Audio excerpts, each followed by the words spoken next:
The Natural History Museum in London is a natural history museum that exhibits a vast range of specimens from various segments of natural history. It is one of three major museums on Exhibition Road in South Kensington, the others being the Science Museum and the Victoria and Albert Museum. The Natural History Museum's main frontage, however, is on Cromwell Road. The museum is home to life and earth science specimens comprising some 80 million items within five main collections: botany, entomology, mineralogy, paleontology and zoology. The museum is a center of research specializing in taxonomy, identification and conservation. Given the age of the institution, many of the collections have great historical as well as scientific value, such as specimens collected by Charles Darwin.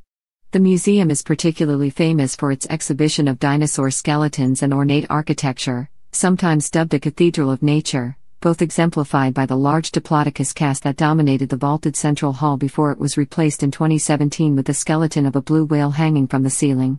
The Natural History Museum library contains extensive books, journals, manuscripts, and artwork collections linked to the work and research of the scientific departments. Access to the library is by appointment only. The museum is recognized as the preeminent center of natural history and research of related fields in the world. Although commonly referred to as the Natural History Museum, it was officially known as British Museum until 1992, despite legal separation from the British Museum itself in 1963. Originating from collections within the British Museum, the landmark Alfred Waterhouse Building was built and opened by 1881 and later incorporated the Geological Museum. The Darwin Centre is a more recent addition, partly designed as a modern facility for storing the valuable collections. Like other publicly funded national museums in the United Kingdom, the Natural History Museum does not charge an admission fee. The museum is an exempt charity and a non-departmental public body sponsored by the Department for Digital, Culture, Media, and Sport. Catherine, Duchess of Cambridge, is a patron of the museum. There are approximately 850 staff at the museum. The two largest strategic groups are the Public Engagement Group and Science Group. History. Early history. The foundation of the collection was that of the Ulster doctor Sir Hans Sloane, who allowed his significant collections to be purchased by the British government at a price well below their market value at the time. This purchase was funded by a lottery. Sloane's collection, which included dried plants, and animal and human skeletons, was initially housed in Montague House, Bloomsbury, in 1756, which was the home of the British Museum. Most of the Sloane collection had disappeared by the early decades of the 19th century. Dr. George Shaw sold many specimens to the Royal College of Surgeons and had periodic cremations of material in the grounds of the museum. His successors also applied to the trustees for permission to destroy decayed specimens. In 1833, the annual report states that, of the 5,500 insects listed in the Sloane catalogue, none remained. The inability of the natural history departments to conserve its specimens became notorious. The Treasury refused to entrust it with specimens collected at the government's expense. Appointments of staff were bedeviled by gentlemanly favoritism. In 1862, a nephew of the mistress of a trustee was appointed entomological assistant despite not knowing the difference between a butterfly and a moth. J. E. Gray complained of the incidence of mental illness amongst staff. George Shaw threatened to put his foot on any shell not in the 12th edition of Linnaeus Systema Naturae. Another had removed all the labels and registration numbers from entomological cases arranged by arrival. The huge collection of the conchologist Hugh Cumming was acquired by the museum, and Gray's own wife had carried the open trays across the courtyard in a gale. All the labels blew away. That collection is said never to have recovered. The principal librarian at the time was Antonio Panizzi. His contempt for the natural history departments and for science in general was total. The general public was not encouraged to visit the museum's natural history exhibits. In 1835, to a select committee of Parliament, Sir Henry Ellis said this policy was fully approved by the principal librarian and his senior colleagues. Many of these faults were corrected by the paleontologist Richard Owen, appointed superintendent of the natural history departments of the British Museum in 1856. His changes led Bill Bryson to write that by making the Natural History Museum an institution for everyone, Owen transformed our expectations of what museums are for. Planning and architecture of new building. Owen saw that the natural history departments needed more space, and that implied a separate building as the British Museum site was limited. Land in South Kensington was purchased, and in 1864 a competition was held to design the new museum. The winning entry was submitted by the civil engineer Captain Francis Fowke, who died shortly afterwards. The scheme was taken over by Alfred Waterhouse, who substantially revised the agreed plans, and designed the facades in his own idiosyncratic Romanesque style, which was inspired by his frequent visits to the continent. The original plans included wings on either side of the main building, but these plans were soon abandoned for budgetary reasons. The space these would have occupied are now taken by the Earth Galleries and Darwin Center. Work began in 1873 and was completed in 1880. The new museum opened in 1881, although the move from the old museum was not fully completed until 1883. Both the interiors and exteriors of the Waterhouse building make extensive use of architectural terracotta tiles to resist the sooty atmosphere of Victorian London, manufactured by the Tamworth-based company of Gibbs and Canning Limited. The tiles and bricks feature many relief sculptures of flora and fauna, with living and extinct species featured within the west and east wings respectively. This explicit separation was at the request of Owen, and has been seen as a statement of his contemporary rebuttal of Darwin's attempt to link present species with past through the theory of natural selection. Though Waterhouse slipped in a few anomalies, such as bats amongst the extinct animals and a fossil ammonite with a living species. The sculptures were produced from clay models by a French sculptor based in London, M. Dujardin, working to drawings prepared by the architect. The central axis of the museum is aligned with the Tower of Imperial College London and the Royal Albert Hall and Albert Memorial further north. These all form part of the complex known colloquially as Albertopolis, separation from the British Museum. Even after the opening, the Natural History Museum legally remained a department of the British Museum with the formal name British Museum, usually abbreviated in the scientific literature as BM. A petition to the Chancellor of the Exchequer was made in 1866, signed by the heads of the Royal, Linnean and Zoological Societies as well as naturalists including Darwin, Wallace, and Huxley, asking that the museum gain independence from the board of the British Museum, and heated discussions on the matter continued for nearly 100 years. Finally, with the passing of the British Museum Act 1963, the British Museum became an independent museum with its own board of trustees, although, despite a proposed amendment to the Act in the House of Lords, the former name was retained. In 1989 the museum publicly rebranded itself as the Natural History Museum and stopped using the title British Museum on its advertising and its books for general readers. Only with the Museums and Galleries Act 1992 did the museum's formal title finally change to the Natural History Museum. Geological Museum. In 1976, the museum absorbed the adjacent Geological Museum of the British Geological Survey, which had long competed for the limited space available in the area. The Geological Museum became world famous for exhibitions including an active volcano model and an earthquake machine, and housed the world's first computer-enhanced exhibition. The museum's galleries were completely rebuilt and relaunched in 1996 as the Earth Galleries, with the other exhibitions in the Waterhouse building retitled the Life Galleries. The Natural History Museum's own mineralogy displays remain largely unchanged as an example of the 19th century display techniques of the Waterhouse building. The central atrium designed by Neil Potter overcame visitors' reluctance to visit the upper galleries by pulling them through a model of the Earth made up of random plates on an escalator. The new design covered the walls in recycled slate and sandblasted the major stars and planets onto the wall. The museum's star geological exhibits are displayed within the walls. 6 iconic figures were the backdrop to discussing how previous generations have viewed Earth. These were later removed to make place for a Stegosaurus skeleton that was put on display in late 2015. The Darwin Center. The Darwin Center was designed as a new home for the museum's collection of tens of millions of preserved specimens, as well as new workspaces for the museum's scientific staff and new educational visitor experiences. Built in 2 distinct phases, with 2 new buildings adjacent to the main Waterhouse building, it is the most significant new development project in the museum's history. Phase 1 of the Darwin Center opened to the public in 2002, and it houses the Zoological Department's spirit collections, organisms preserved in alcohol. Phase 2 was unveiled in September 2008 and opened to the general public in September 2009. It was designed by the Danish architecture practice C.F. Muller Architects in the shape of a giant, 8-story cocoon and houses the entomology and botanical collections, the dry collections.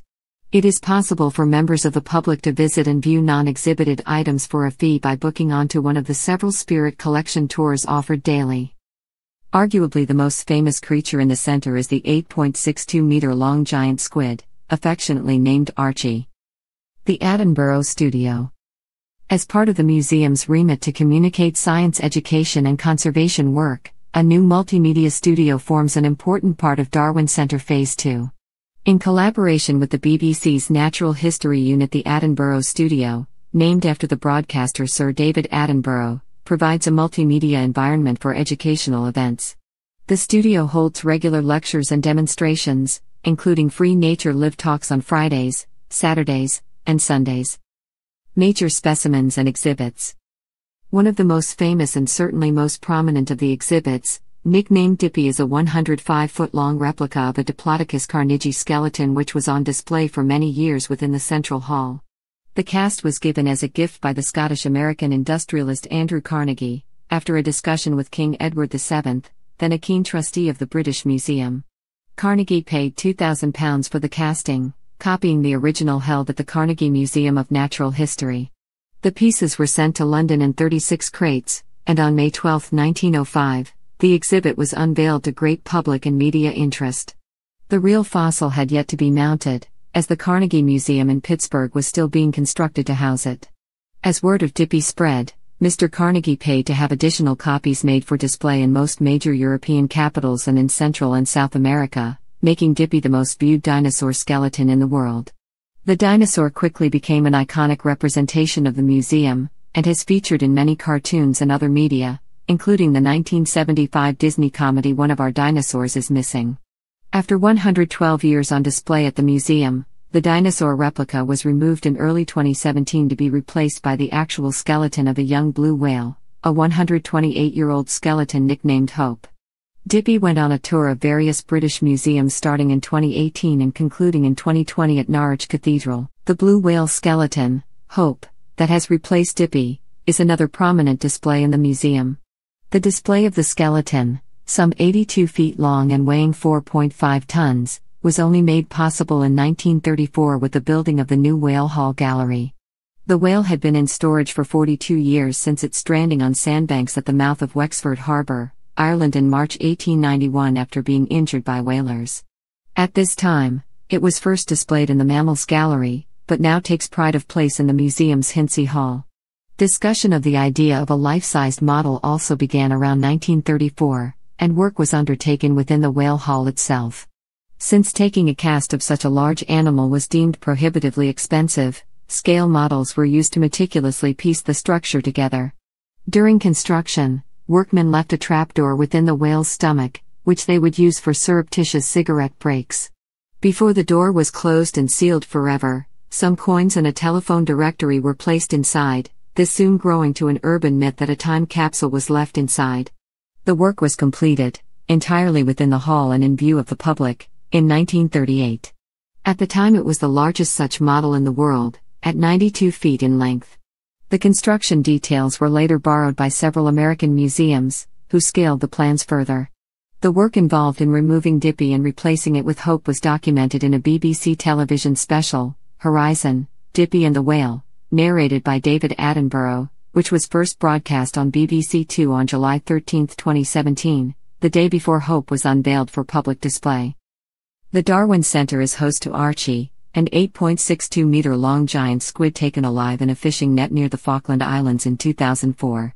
The squid is not on general display, but stored in the large tank room in the basement of the Phase 1 building. It is possible for members of the public to visit and view non-exhibited items behind the scenes for a fee by booking onto one of the several spirit collection tours offered daily. On arrival at the museum, the specimen was immediately frozen while preparations commenced for its permanent storage. Since few complete and reasonably fresh examples of the species exist, wet storage was chosen, leaving the squid undissected. A 9.45-meter acrylic tank was constructed, and the body preserved using a mixture of formalin and saline solution. The museum holds the remains and bones of the River Thames whale, a northern bottlenose whale that lost its way on January 20, 2006 and swam into the Thames.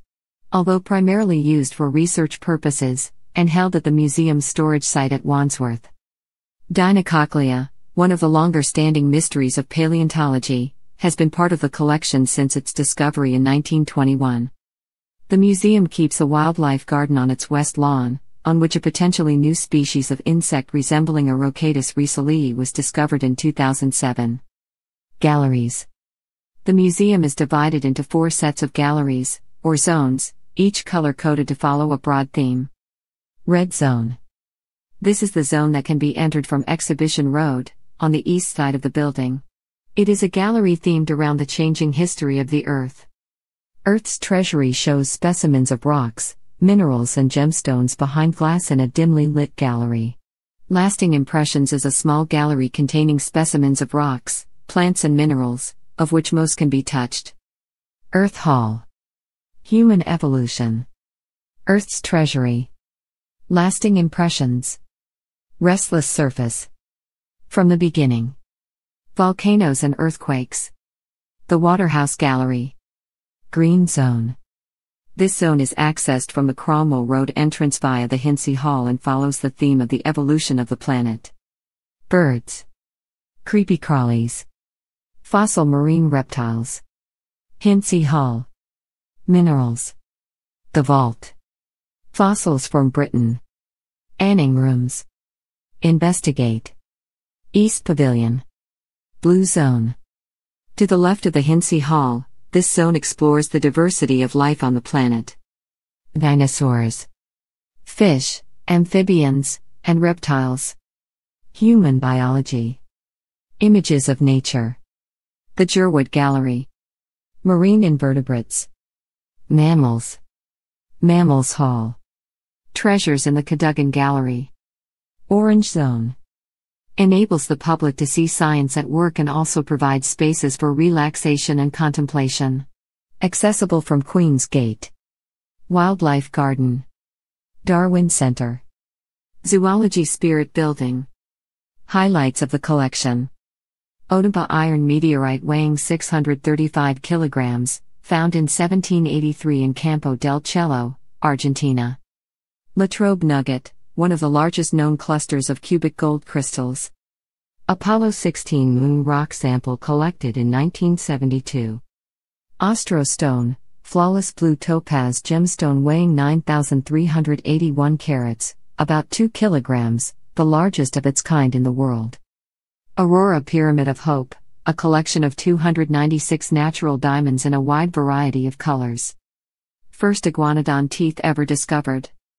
Dippy, plaster cast replica of the fossilized bones of a Diplodocus carnegie skeleton. Mantellosaurus and American mastodon skeletons. Full-sized animatronic model of a Tyrannosaurus rex. The most intact Stegosaurus fossil skeleton ever discovered. Large skull of a Triceratops. First specimen of Archaeopteryx ever discovered, one of only 12 found and generally accepted by paleontologists to be the oldest known bird. Rare dodo skeleton, reconstructed from bones over 1,000 years old. Only surviving specimen of the great auk from the British Isles, collected in 1813 from Papa Westray in the Orkney Islands. Broken Hill skull, Middle Paleolithic cranium now considered part of a Homo heidelbergensis, discovered in the mine of Broken Hill or Kabwe in Zambia. Gibraltar 1 and Gibraltar 2, 2 Neanderthal skulls found at Forbes Quarry in Gibraltar. Cross-section of 1,300-year-old giant sequoia, at the museum since 1893. Rare copy of The Birds of America by John James Audubon, containing illustrations of a wide variety of birds from the United States. Rare first edition of Charles Darwin's On the Origin of Species. Education and research. The museum runs a series of educational and public engagement programs. These include, for example, a highly praised How Science Works hands-on workshop for school students demonstrating the use of microfossils in geological research.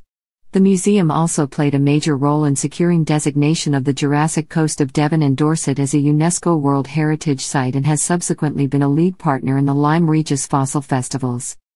In 2005, the museum launched a project to develop notable gallery characters to patrol display cases, including facsimiles of Carl Linnaeus, Mary Anning, Dorothea Bate, and William Smith. They tell stories and anecdotes of their lives and discoveries and aim to surprise visitors. In 2010, a 6-part BBC documentary series was filmed at the museum entitled Museum of Life, exploring the history and behind-the-scenes aspects of the museum. Since May 2001, the Natural History Museum admission has been free for some events and permanent exhibitions. However, there are certain temporary exhibits and shows that require a fee. The Natural History Museum combines the museum's life and earth science collections with specialist expertise in taxonomy, systematics, biodiversity, natural resources, planetary science, evolution, and informatics to tackle scientific questions. In 2011, the museum led the setting up of an International Union for Conservation of Nature Bumblebee Specialist Group, chaired by Dr. Paul H. Williams, to assess the threat status of bumblebee species worldwide using Red List criteria. The closest London Underground station is South Kensington. There is a tunnel from the station that emerges close to the entrances of all 3 museums. Admission is free, though there are donation boxes in the foyer. Museum Lane immediately to the north provides disabled access to the museum. A connecting bridge between the Natural History and Science museums closed to the public in the late 1990s. In popular culture, the museum is a prominent setting in Charlie Fletcher's children's book trilogy about London called Stoneheart. George Chapman, the hero, sneaks outside when punished on a school trip. He breaks off a small dragon's stone head from a relief and is chased by a pterodactyl, which comes to life from a statue on the roof. The museum is the primary setting for Rattle His Bones, the 8th Daisy Dalrymple mystery by Carola Dunn. The story revolves around a murder and jewel theft occurring during the time Daisy Dalrymple is writing a story about the museum for an American publisher. The museum plays an important role in the 1975 London-based Disney live-action feature One of Our Dinosaurs is Missing. The eponymous skeleton is stolen from the museum, and a group of intrepid nannies hide inside the mouth of the museum's blue whale model. Additionally, the film is set in the 1920s, before the blue whale model was built. In the 2014 film Paddington, the villain is Millicent Clyde, a taxidermist at the museum.